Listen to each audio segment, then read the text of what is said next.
Hello, welcome back to our YouTube channel today.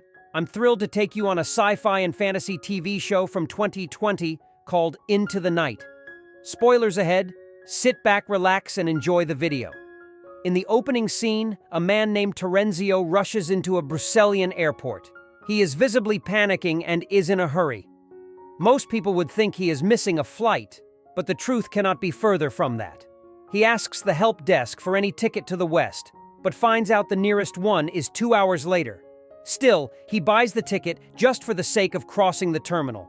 At the same airport, a famous influencer, Inez, is video chatting with a friend in New York when suddenly she chokes and falls unconscious. Inez is worried, especially since she cannot do anything to help her. Outside, people who are watching the TV see that the TV reporters and live show hosts have passed out in front of the camera. Not just that, but an entire street of people are lying unconscious on the ground. The viewers think it must be some kind of joke, except for Terenzio, who knows what is going on.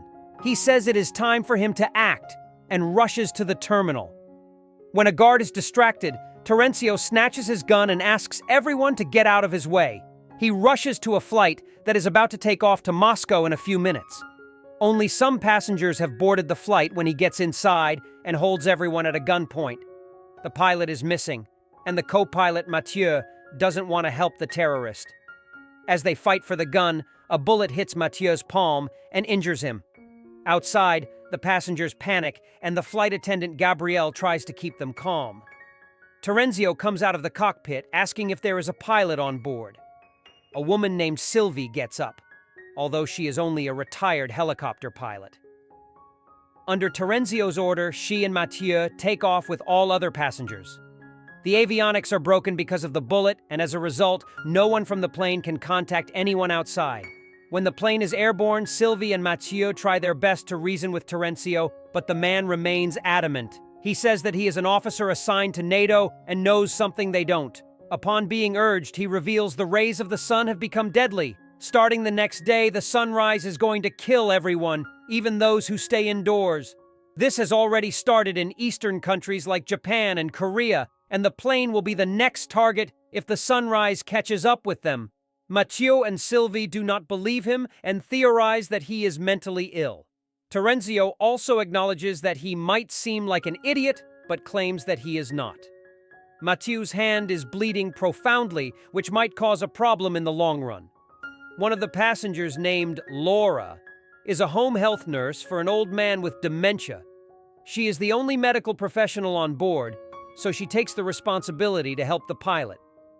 They have no sewing kit to close the wound, so they use a hot knife. Mathieu screams in pain, and the passengers panic even more. Mathieu knows that if they start to protest, everyone's life will be in danger. Hence, he tells them that they will land at a different location, as per Terenzio's wish, before continuing their way to the original destination. Mathieu hopes that the fighter jets are coming to rescue them since they were taken at gunpoint. But for some reason, Sylvie feels like they are on their own. A passenger named Ayaz has heard them talk about the sun and is suspicious that the pilot is lying to them. Suddenly, an Arab passenger starts coughing and falls unconscious. Ayaz pretends to be helping him and snatches Terenzio's gun in the process. Terenzio is locked inside the toilet at Ayaz's order, and Mathieu is asked to tell the truth. The pilot discloses they are landing in Iceland because Terenzio wanted to go somewhere west. The police there will arrest the terrorist and the others will be let free.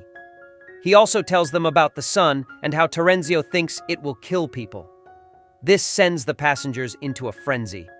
They start recalling strange things that happened before they boarded the flight and are worried about their family. Mathieu calms everyone and takes the responsibility to save them all as the captain. A while later, he tries to land in an airport in Iceland, but gets no signal from traffic control. When they can see the ground close up, they notice several airplanes have crashed into each other and people are running around. They finally register that Terenzio was telling the truth, but since the runway is blocked, they cannot land. The plane only has enough fuel to fly a bit west to Scotland. Hence, the captain decides to do so and hope for the best. He brings Terenzio out of the toilet so the man can tell everyone what is going on. He discloses that he found out about the sun by eavesdropping on his senior's conversation. He doesn't know why it is happening or if it will stop anytime soon. All he knows is that if they want to survive, they will have to fly away from the sunrise. Meanwhile, the Arab man who passed out earlier is still on the floor.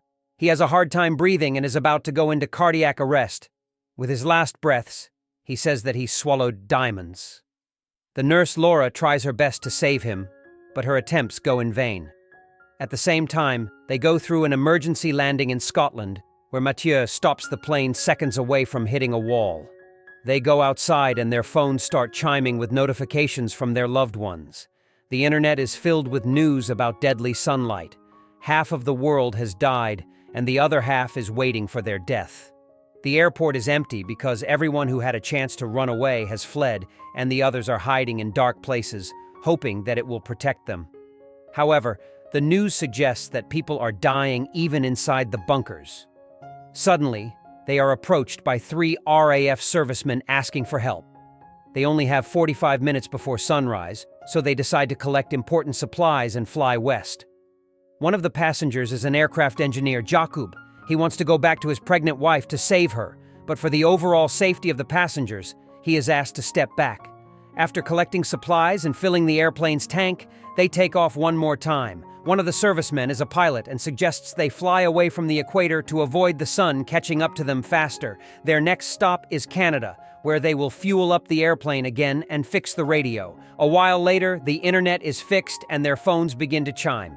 They receive the last messages from their loved ones who have already died in Brussels. Then, a man finds an article saying that the cause of the disaster is the sun's polarity. Another passenger named Horst is a climate specialist and knows what a sun's polarity means. He explains that every 11 years, the sun's magnetic field reverses, but no one knows why.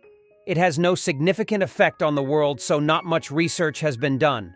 However, over the past few decades, the intensity of the reversal was growing weaker. Because of this, Horst thinks the reversal became much more powerful in the other direction. If what he is saying is true, the Earth is being blasted with gamma rays everywhere. The sun falls, which is why people are dying instantly. They have no way to prove the theory because the scientists who published the article are also probably all dead. Right then, Ayaz finds out a news report saying that the RAF servicemen they picked are actually terrorists from Afghanistan. They were arrested and were being brought back to their country at the airport. Outside, one of them gets into an argument and pushes the old man who has dementia. It causes his death and gains the terrorist, the passenger's disapproval. Sylvie tells Mathieu about the news report, and the two decide to abandon the terrorists when they land in Canada. A few minutes later, they land and have 2 hours before sunrise. Several victims of the sunlight lie all around the city. The terrorists are asked to look for repair radio parts in the nearest shop. They agree but insist on taking Gabrielle and Jakub with them. The problem is that Jakub knows about the plan but not Gabrielle. Hence, when they are in the shop and Jakub locks the terrorists in a room, Gabrielle refuses to come with him. Jakub doesn't waste time trying to convince her. In the end, he makes it to the airport while being followed by the terrorists, but Gabrielle is left back in the city. The airplane takes off without her. The terrorists follow it and are able to hit a window with a bullet. Fortunately for the passengers, it only creates a crack, so if they maintain a level altitude, it will not break.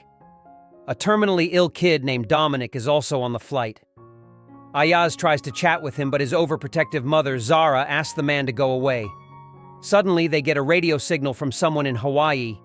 The conversation is cut short, but they assume that some survivors are staying inside an underwater bunker, which is why they are alive. Mathieu wants to leave for Hawaii as soon as possible, but Sylvie thinks going there because of an unclear message would be stupid. Meanwhile, Terenzio is furious that the captain gets to make all the decisions. He protests, and everyone comes to an agreement that they will vote to make a decision from now onwards.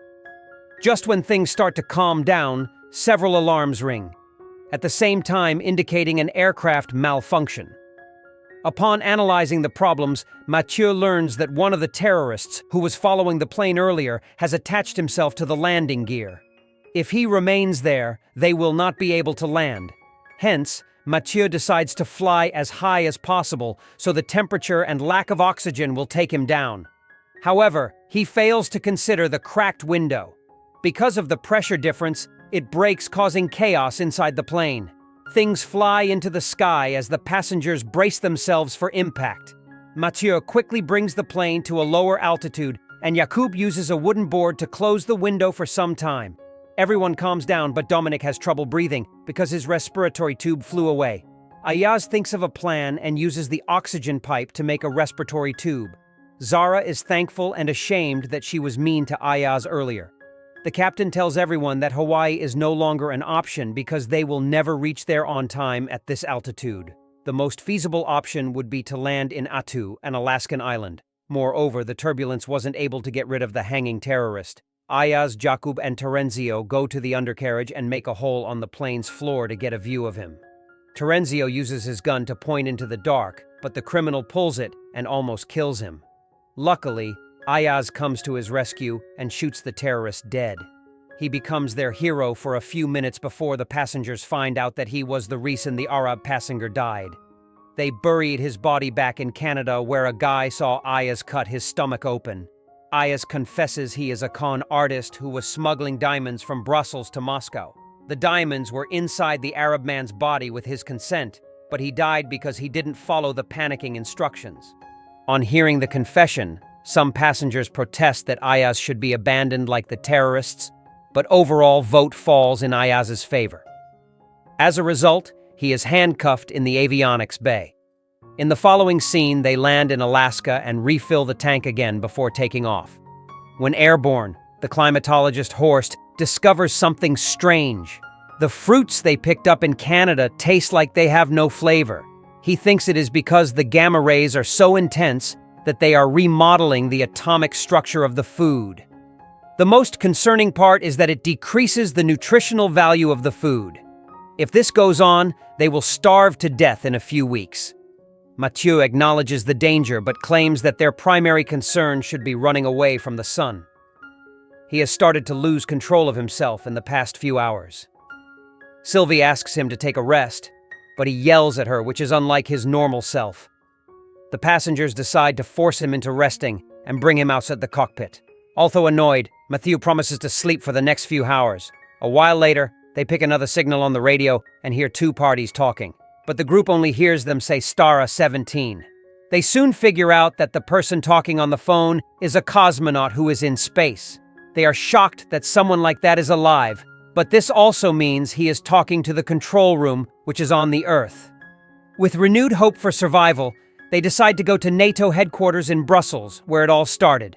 At this rate, they will have 4 hours after they land in Brussels until the sun comes out. Hence, they might find some information about the secret bunker in the headquarters with Terencio's help. Outside, Laura finds Mathieu unconscious in the toilet.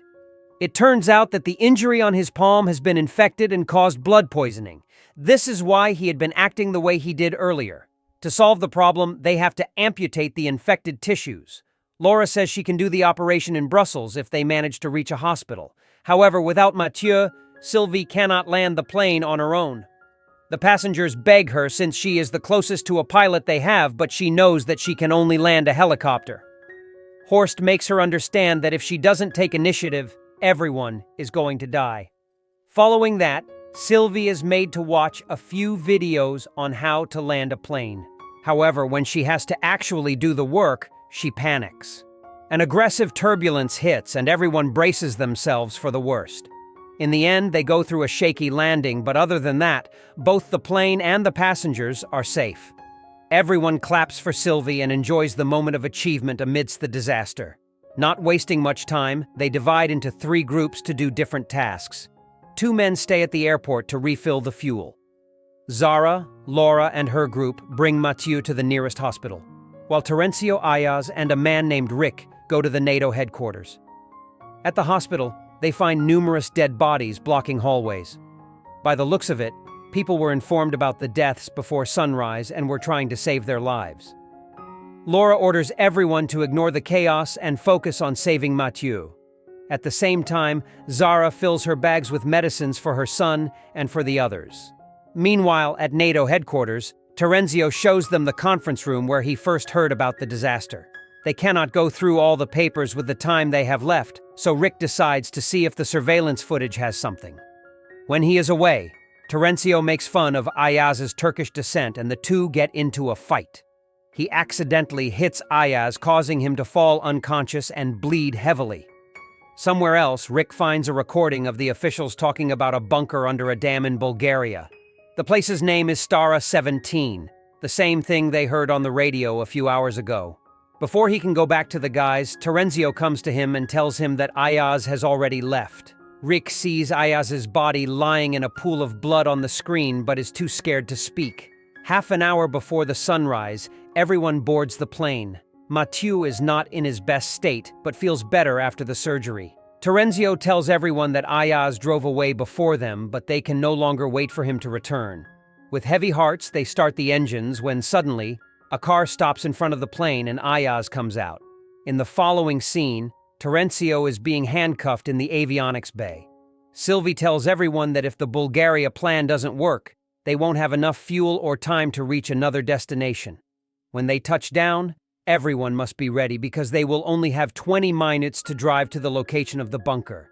Ayaz is in the toilet when he gets a caesura. It lasts only for a few seconds, and he thinks it is because he has lost too much blood. However, he refrains from telling the others. When he comes outside, he is asked what he wants to do with Terenzio.